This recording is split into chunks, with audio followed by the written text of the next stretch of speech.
And I'm always surprised by how do you have an answer to everything? Like, and most of it makes sense. And my first feeling was Hey, this what do you man- mean most of it, huh?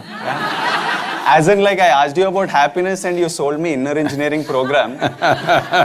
So other than that, like most, like, and I feel like common sense is very uncommon. That's already very uncommon. And I always wonder, how do you have an answer to everything? Like, See, it's like asking, how come you see the tree? How come you see the people? How come you can see the camera? How come you can see ant and bird? okay. No, I just got eyes. But I can see these things, but I don't have an answer to everything. No. This is… suppose a person who doesn't have eyes asks this question. You can see a tree also, you can see a bird also, you can see an elephant also. No, I don't see all those things. I just have eyes and it sees everything. Okay. So… So I basically need to open… Yes, to bring that clarity. If you have clarity, whatever you see it the way it is. If you don't have clarity, you muddle it up in your mind with all kinds of things. Essentially, this is happening, this is an evolutionary issue in the sense. See, this development of the cerebra, of this cerebral activity, of this ability to process information and thought the way we are doing it right now, is a new happening in the evolutionary scheme of things. So you have a brain for which you don't have a stable enough body. So the brain is not functioning for you, it's functioning against you most of the time. What you call as fears, anxieties, troubles, you romanticized all those things in the movies but essentially, it's your brain working against you. I think very tragically, one Telangana or Hyderabad television anchor recently committed suicide about 4 or 5 months ago, jumped off 5th floor or so. And then she left a note, "My brain is my enemy." Well, it took millions of years to get this brain to this state and now it becomes your enemy simply because you don't create a stable enough platform. This is all human beings have to do. If you create a stable enough platform, then your intelligence will work for you rather than working against you. When it works against you, you call it stress, you call it anxiety, you call it fears, you call it confusion, you call it madness, but essentially it's just that your intelligence is turned against you. Please don't romanticize this, because your intelligence must work for you. If your intelligence turns against you, there is no force in the universe that can help you ever. So you're saying if we create a stable enough body to handle this brain, we will… I said a stable platform. Platform. Body is included. And how do we create this stable platform? That's why I gave you the inner engineering program. How many days is this program? Oh, this can be just a weekend. A weekend? Yes. What we need is 32 hours of focus time. Okay. We can format it over the 7 days, evenings, or one strong weekend. Okay. But essentially we need 32 hours of focus time. So my next question was, do you have some sort of superpower, because this sort of clarity you have and how you can analyze everything and give a reply, I find it hard to see like very rarely you see a person be able to do this. Now we have explained that it's a stable platform that makes you do it, but so there's this saying that give a man a fish and you'll feed him for a day, teach him fishing and you'll feed him for life. So I wanted to ask you, tell me how to develop this platform so that I don't need to ask you answers, I will go and give people answers. But you will see this all the time around me. When people come initially, they come with 1,000 questions. As they settle down into practices, they are there for 10-15 years, they have not asked a single question. This doesn't mean all questions got answered, questions dissolved. So do you think if I do this engineering program, I'll have clarity like you and be able to respond to… If you do inner engineering program. Yeah, if did I just call it engineering? Okay. If I do that, I will be able to sit and give answers to people like this. You should also stop acting and be real.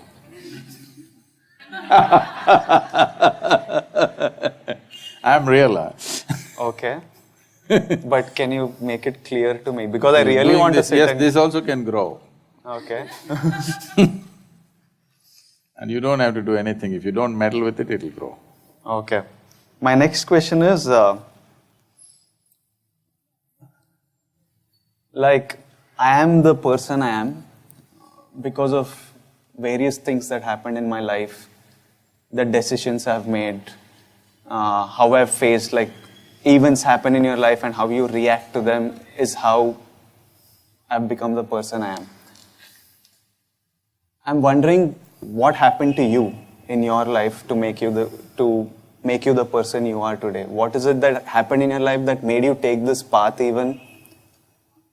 Or why you're sitting there and I'm sitting here? Maybe if those incidents… I think we have the same kind of chair, just to make sure. Why you're giving the answers and I'm asking the questions? Because you have questions.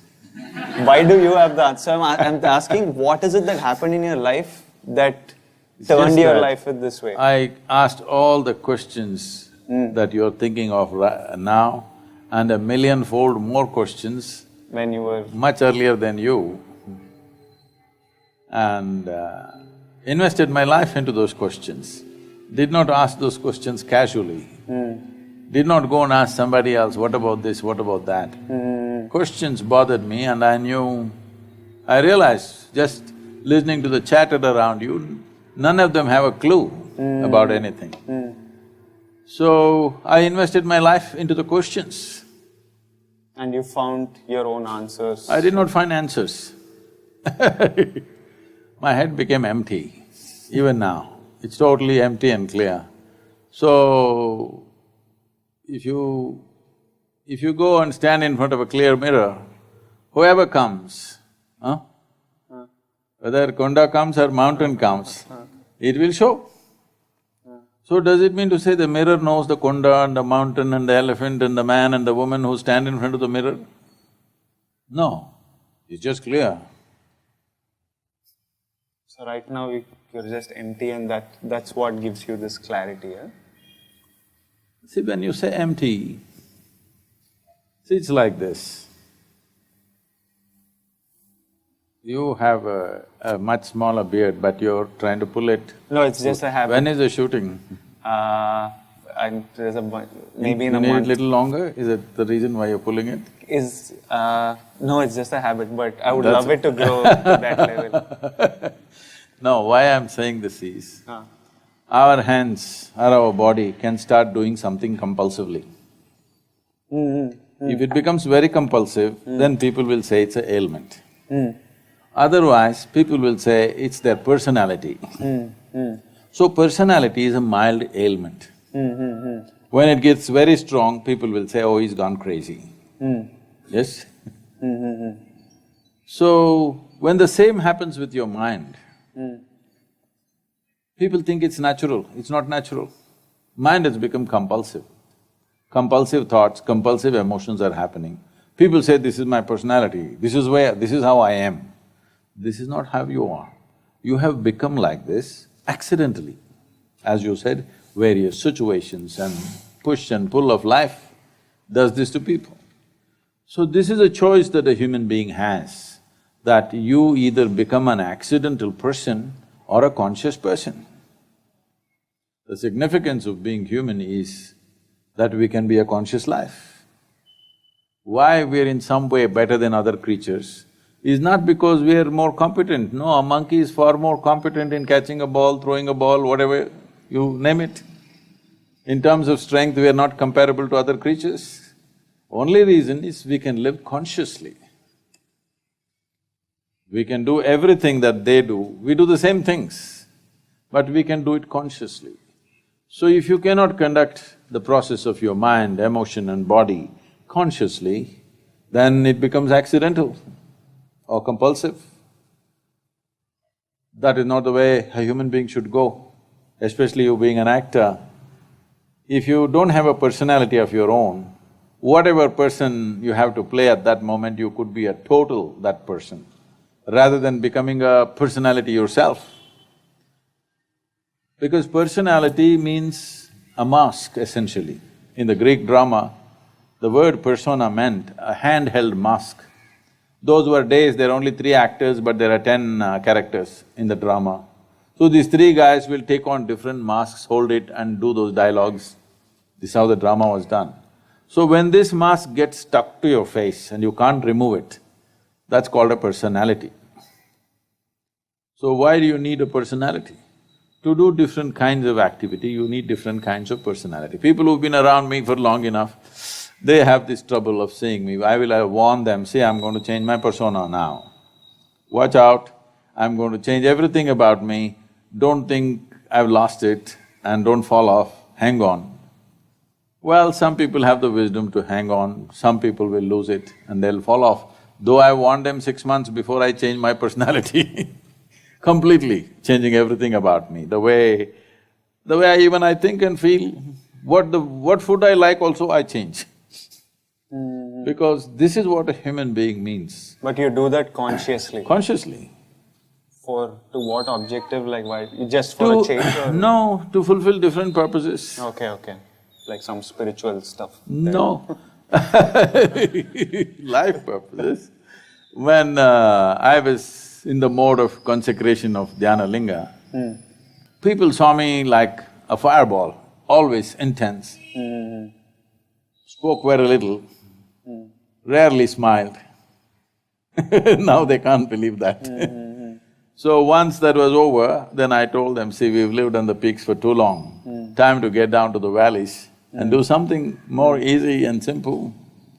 So then I get into the activity in the world, so I change my clothing, I change the way I eat, I change the way I look, I change the way I smile and talk, everything, because now you're reaching out to the world. At that time it was a different goal altogether, now it's a different thing.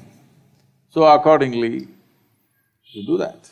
From this conscious living and compulsive behavior, what would you like to tell us, like what is better for us? Because we are all just reacting to every day. I'm faced with different situations and I'm just reacting to them and I'm doing whatever is in my best interest. And that is shaping the person I become, and I'm making these decisions consciously. Maybe this I'm doing compulsively, but this I don't care about, it doesn't affect my life in any way. No, I was just joking. Yeah. So, but the rest, we are all making mostly conscious decisions. See, as you said, you're reacting to situations. Yeah. When you say reaction, it means it's compulsive. There is a difference between reacting to something and responding to something. Okay, maybe wrong vocabulary. No, there is reaction. You may think through what is your well-being, but still it's a reaction, isn't it? No, we are also responding to situations. Nobody is 100% this or that. Let's not misunderstand. Somebody is all up there and somebody is all down here. There's no such thing. Every human being rises and goes down, up and down happening. But the fundamental thing is, in a day, from the moment you got up today till this moment, hardly a quarter of the day is gone. How much of your thought, emotion, physical activity has been conscious? Including your breath and heartbeat and everything else. Oh, if I have to sit and be… but this is supposed to be involuntary, no? Breath and stuff. It is involuntary, but are you conscious is the question. Are you conscious of your breath now, every breath? See, you can inquire, anybody can inquire, people who are around me, traveling with me, have they ever seen me doing any exercise? Do you know in the car while we were driving, you would do this with your moustache? No, yes, that is because today it is all little flared up and before I come to the camera, even now I am doing it. In Tamil Nadu, some television… conscious, it's not like me. No, in Tamil Nadu, some television channels are using, because this is always a problem because I've never cut these things. Okay. So I have to do this before I go in front of the camera. Okay. And now one Tamil Nadu channel uses a promotional where I'm doing like this. Okay. And they projected it in a completely different way. I'm like challenging the people like this. I'm not challenging anybody, I'm straightening out my mustache. Because if I do this or this, it can make my very face look like this. Yeah. So instead of cutting, I'm spending little time on doing this, not separate time when I'm driving. No time wasted. Yeah. So now I'll move on to the first question. From beard to…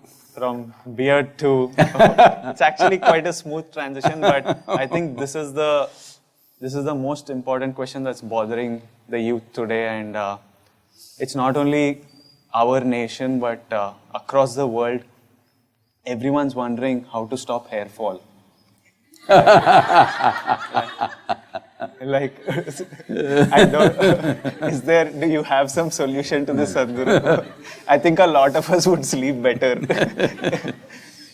Like, see, so many of them People tell me, this hair care products or the amount of money spent on hair care products on the planet is much bigger than what's spent on education. Whoa!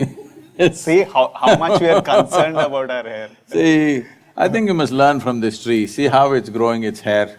It's lucky that it's growing, for us it's falling. I think my effort is to shift their focus from their hair to their head. Okay, so we still don't have a solution for hair fall. Right now it's about the head. Well, if you keep the head cool, the hair may not fall. May not. Well, generally not. Okay. Why did your hair fall? Oh, because my hair, because for years, for almost 8 years or so, I wore badly designed helmets. Oh, you're a biker, no? Okay. Literally 18-20 hours I was in a helmet, and helmets were not well designed, they were sitting here on the top. They should be holding here, but they were sitting on the top. And I've never cared about my hair. It doesn't bother you. There's no hair care. If it's gone, life becomes so much simpler. You don't even have to carry a comb with you. Right now I don't have a mirror with me, but I don't even need a comb if the hair goes off, no problem at all.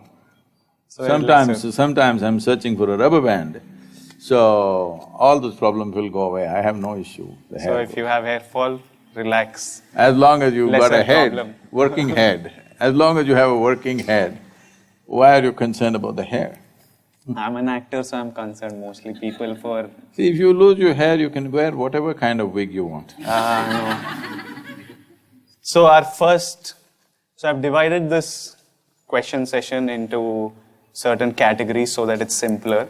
So, the first category I've kind of called it life, just random miscellaneous questions. So Sadhguru, one thing I've thought about is, I don't know much of life that's past me, that was there before I was born. I don't know of a future after me. I know of the life I have. So I wondered if the purpose of life is to just live and to live it fully according to my whim and fancy. Because this is one thing I know I have with me. So my question is was I right in thinking that the purpose in life is to just live it fully? 100%, live it fully. But living it fully does not mean party every evening. Living it fully means, before you fall dead, you must explore all dimensions of life.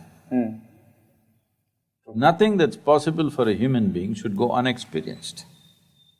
If you're talking about living fully in that sense, you're on the dot. But later on you added according to my whim and fancy. That's a problem. Because your whims are not yours, they're social fads. Either you're doing what everybody is doing, or in reaction you're doing what nobody is doing. That's not the way to go towards a full life. But exploring life to its fullest depth and dimension is the really only purpose of life. Otherwise, what else? But what is this depth and dimension? What are these dimensions that we are supposed to explore? Is it true that you have a body? Yes. Hair or hairless, but body. Is there. So body is something that you slowly accumulated over a period of time, isn't Okay. it? You're not born like this. Yeah, So you have a thought process, yeah, the content or the data for this thought process. Also you accumulate over a period of time. As you say, many things that happened to me, decisions I made, what I Yeah. did and did not do. Emotions also accumulated. yes, What you accumulate can be yours, cannot be you, isn't it? okay, but, okay. This samosa, is it you? It's not. If you eat it, I might extract some nutrients from it if there are any. no, it becomes you, isn't it? This body is just this, Yeah, till it's in just the the food system. you have eaten, isn't it? Okay, So, this is not you, but it becomes you. okay. It's not true, it's still not you. Then Most people don't get the point till you bury them. When you bury them, they understand the body was not me. So what you call as my body, what you call as my mind, is something that you've accumulated. It's like, my car is parked there. If it's a new car, you think it's you, because if somebody makes a scratch on it, your heart will break. So, inanimate things are becoming you. This means you are giving up human life totally. When something inanimate becomes you, obviously this phenomenal life and the exuberance of that life is lost. So the moment you get identified with something that you've eaten, the moment you become a samosa, if you eat lot of them, you'll become a triangle like that. Yes. Some people don't know when to stop the samosa eating, they will become like a triangle. So, if you get identified with the samosa, this is me, is it a tragedy or no? Or do you call it as exuberant life? No, it is a tragedy. It is a tragedy. So if you get identified with the body, it's a kind of tragedy. If you get identified with the heap of information you have in your mind, that's another kind of tragedy. You're not exploring life, you're just trapped in the physiological and psychological circuit. Instruments that were given for you, for your use and life, have become bigger than life. But, so now you're saying this body is not me, this thought I process am not or- saying, you tell me. Huh? Are you That's- samosa? No, wait. So you spoke about people realize it when they are buried that this body is not me. So that means, are you saying that we exist after the body is buried? No, no, no. Then how are they Is thinking? it true the soil that you see here is what became the food that you eat? Yeah, from it the plant took nutrients Yes. and… Yeah. The soil became food, food became flesh and bone. If you get this point right now, you will live a different kind of life. But most people get it only when you bury them. Till then they don't get it. I think I'm in that category. After buried, I No, that's why get the point. That is why we stepped out and trying to reach the young people, because we want them to get it now.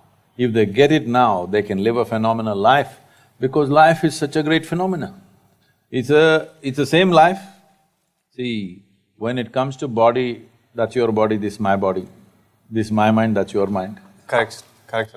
But when it comes to life, there is no such thing as my life and your life. There is just life. The tree is also life, the bird is also life, you're also life. The very cosmos is a living cosmos.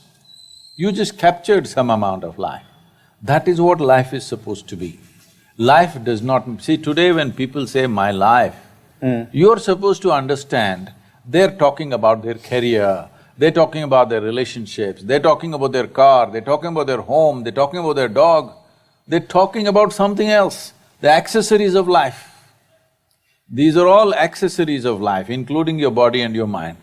The life is the most precious and the most phenomenal thing happening here. But that is not even in your experience. What are you talking about living life completely? Yeah, because this body and mind is a thing we know, we can see, we can experience and feel reaction to this life you're talking about. I don't know what it is even, none of us See, know. that is like saying, I can't see the air I breathe, so I will live without the air.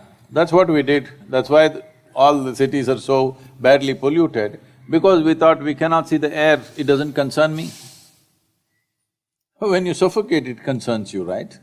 So I can feel it when I'm suffocating or This also, take a deep you will breath. also feel it when life is exiting.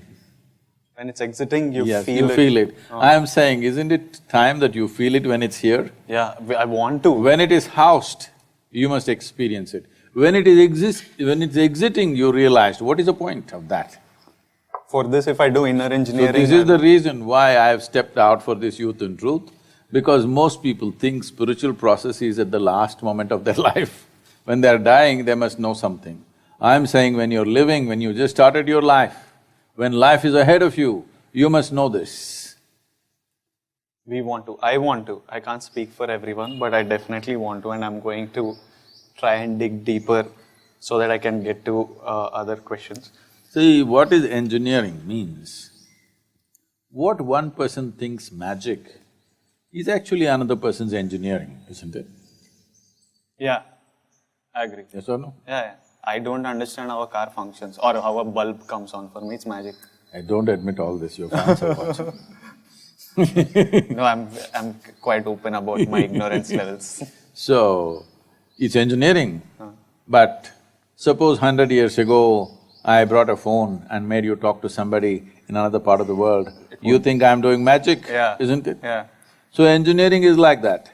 If you're finely engineered, you look magical. Other people thinks you are magical, but you know you're well engineered. Do you think I look magical? Do you think Sadhguru looks magical?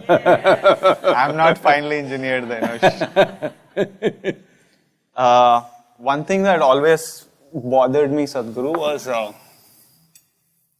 why do human beings find it so hard to live and let live? Like, I think it's such a simple concept that I will mind my business, I will be happy, you do your thing. Like, countries are messing with each other, religions are messing with each other, castes are messing with each other, people, inside families, people mess with each other. So I'm just like, why can't everyone mind their own business and be happy and do their thing? So why See, is that's a living… very simplistic desire. If you look at the way we are structuring our lives, it's designed for conflict. Okay. Right now, our idea of being happy, happiness means what? You must have this, this and this. So whatever that this and this, it is always in limited quantity. Now, right now as we sit here, between the tree and us there is a conflict. The tree wants to put its roots down into the earth, but because of people have been walking here, as much as she tries, she doesn't get to touch. See, there, close to the stem, it touched, but she wants all this because she knows her survival and her prosperity depends on how many roots will find the soil. But we are sitting here drinking tea, we think we are very happy, but we are encroaching because this is the nature of physical world. Because physical world or the physical itself has happened because of a defined boundary. Now, through the physical world, you're trying to achieve something which is not physical in nature. Your happiness was never physical, your joy was never physical, your love was never physical, it's something that you experienced. Certain pleasantness of life within you, which you gave names to it. But now you're trying to achieve the non-physical through physical means, and now as you expand, you will find it doesn't matter if you remove all the trees on the planet, still you're not happy. Not even healthy after some time, forget about happy. So this is always happening. Once we relate our experience of life to what we have and don't have, now conflict is inevitable because what you can have is always limited. Physical is always going to be limited because it's a world of boundaries. Without boundary, there's no physicality, isn't it? Without a defined boundary, there's no physicality. Now, you are a Devarkonda. Well, your ancestors settled for a small kingdom, but if you give them little power, they would like to occupy the next kingdom. In the history books, we will write, I come from the Vijayanagar empire. In the history books, if you read what glorious victories our Krishna Deva Raya had, we are all very proud of it. But victories are never glorious. That's what the history books say. Victory is shameful, brings a whole lot of death, injury, widows, orphans. This is how victory is achieved always in a war, isn't it? Yeah. Because those who won write the history, they will describe it as glorious. Yeah. But those who lost, Misery. But they usually can't- those who lost more people, more wealth, more misery, everything. Yeah. So, when we are looking at it this way, that our happiness is in having more, then conflict between individuals, conflict between communities, conflict between nations is inevitable. So this is why spiritual processes become important. This is why do you think I'm coming and meeting all all of you film stars and business leaders, all kinds of influencers, is because we want to make spiritual process the mainstream. Spiritual process does not mean looking up, looking down. Your experience of life should transcend the limitations of physical. Something beyond physical, if it's your living experience, you will see and you will do your physical to the extent it's necessary, not to a point of conflict. So you're saying because of limited resources and No, greed… no, no, because of limited experience. See, right now your entire experience is rooted in body and mind. Yeah. Physicality, isn't it? Yeah. But physicality wants to expand limitlessly.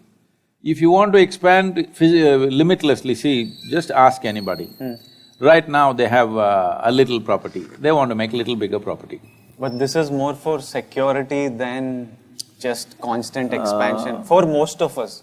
Like I can make a bunch of money with what I'm doing, but I know that I just want like maybe 2 houses and 1 car Why does one man need 2 houses? for my parents. That's okay. Yeah. You can have 10 also, that's not my concern. Yeah, so I'm All saying I'm saying not is… constantly is- expanding. No, you will expand. See, your expansion may not be in property. See, if you know money, you'll think only unlimited money. If you know property, you'll think unlimited property. If you know knowledge, unlimited knowledge. If you know fame, you will look at unlimited fame. So, whatever your currency may be, but you can't stop human beings from expanding. So, how much expansion does one want? If I make you, instead of Devarkonda, I'll make you the king of this planet, will you be fulfilled? No. Because you will look at the other planets, you look at the other galaxies. As in first I'll say I don't want to be king of the planet, I don't No, want I'm not planning to make you. Suppose we make you the king of the planet, immediately you will look up, what about the moon? What about the sun? What about the galaxy? This is the nature of human being, because human being wants to expand, nothing wrong with it. It is just that wrong means is being employed, in the sense, you want to expand limitlessly, but you're choosing the Physical. dimension of boundaries to expand limitlessly. Okay, so you're saying… What you're seeking is boundlessness, but you're seeking it through boundaries of physicality. So unless your experience of life goes beyond your physical self, this is how it'll always be. Conflict is inevitable. But then this is something most of us will never end up That is why we are saying, why this effort right now to touch the youth, to touch the world, is to bring what is called as, in Tamil Nadu we said, Orusattu Anmikam, one drop spirituality. Spirituality does not mean you have to take sannyas and walk on the street or do something else, sit in a temple, this is not what it is. Within you, your experience is little more than body and mind. Something beyond that has become a living experience for you. If this one thing happens, you will naturally function consciously. This compulsive need to expand will go away, because once you touch a non-physical dimension, then you're boundless. Once there is an experience of boundlessness, you understand physicality has to be managed. In this world, we have to make space for the tree, the ant, the bird, the elephant and the other people also. Not as a philosophy, but as a living experience. This is all coming from some sort of greed and expansion. I wouldn't use the word greed. This is longing to expand limitlessly, which is essentially a spiritual desire finding physical expression. Wrong means, it's like you're driving your car but you want to go to the moon. If you try very hard, you will be in Hussain Sagar. Maybe we are doing it unconsciously. Totally unconsciously. this need to expand is very unconscious. See, the need to expand is wonderful, otherwise human beings wouldn't progress. But it's being conducted unconsciously and we have misunderstood this longing to expand limitlessly as a physical need. Because right now our experience is limited to physical self.